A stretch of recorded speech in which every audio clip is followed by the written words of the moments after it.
ماڵی چۆڵم ماڵی ساردە ماڵی بێدا کونجی ڕازە بەومێدی ڕۆژێکی تر کە هەڵدێ خۆری ئاواتە. هونەرمەند و نووسەر و میدیاکارێکی ناسراوی کوردستان بوو. لە شانۆ و سینەما و دراما و نووسین و میدیا خزمەتێکی زۆری بەگەل و نیشتیمانەکەی کردو. لەو بوارانەدا شوێن پەنجەی ڕەنگینی دیارە. ئەو پیاوێکی دڵسۆز و نیشتیمان پەروەر بوو. هەر لە سەرەتای گەنجیەوە تێکەڵاوی جوڵانەوەی سیاسی بوو. لە نێو ڕیزەکانی یەکێتی نیشتیمانی کوردستاندا خەباتی لە دژی ڕژێمی بەعس کرد.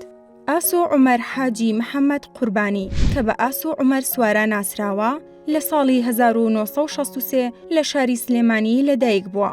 ئاسۆ قۆناغەکانی خوێندنی سەرەتایی و ناوەندی و ئامادەیی لە شاری سلێمانی تەواو کرد. دواتر لە پەیمانگەی تەکنیکی بەغدا بە ڕوانامەی دیبلۆمی لە بواری کارگێڕی بەدەستهێنا.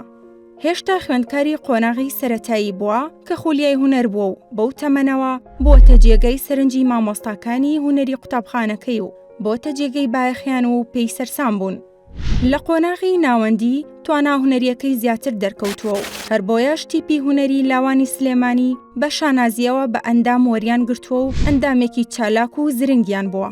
ئاسۆ عومەر سوارەی هونەرمەندی فرە بەهرا لە دوای ڕاپەڕین زیاتر دەرکەوتوو بووە ئەستێرەیەکی دیاری بواری هونەر و میدیا و بەهۆی کارە جوان و ناوازەکانی لە ناو دڵ و دەرونی خەڵکی کوردستاندا جێگەی خۆی کردەوە و خۆشەویستی هەمووان بوو. ئەو وەک هونەرمەندێکی بە ئەزمون و قاڵبووی هونەر لە ڕشتەکانی شانۆ و دراما و سینەما چەندین بەرهەمی جوان و ناوازەی پێشکەش کردو.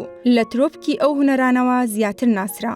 ئەو بەشداری لەدایان کاری هونەریدا کردووە و درامای گەردەلوول و فیلمی ژانی گەل نمونەی دووکاری هونەری بەرزی ئەون و ئاسۆیان لە لووتکەدا نیشاندا.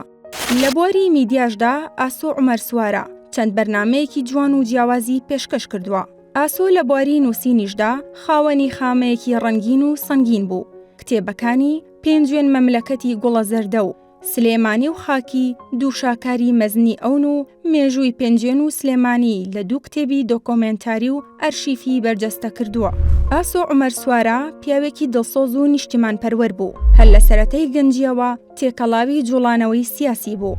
لە نێو ڕیزەکانی یەکێتی نیشتیمانی کوردستاندا خەباتی لە دژی ڕژێمی بەعس کردو. بەهۆی هەڵوێستە سیاسیەکانیەوە تووشی گرتن و ئەشکەنجە و ئازاردان بووەوە. ئەم هونەرمەندە بەتوانە و فرە بەهرەیە ڕۆژی 30 کانونی یەکەمی 2019 بە جەڵدەی دڵ کۆچی دوایی کرد و لە ڕێوڕسمێکی شایستەدا لە گردی سەیوانی شاری سلێمانی بە خاکی نیشتیمان سپێردرا.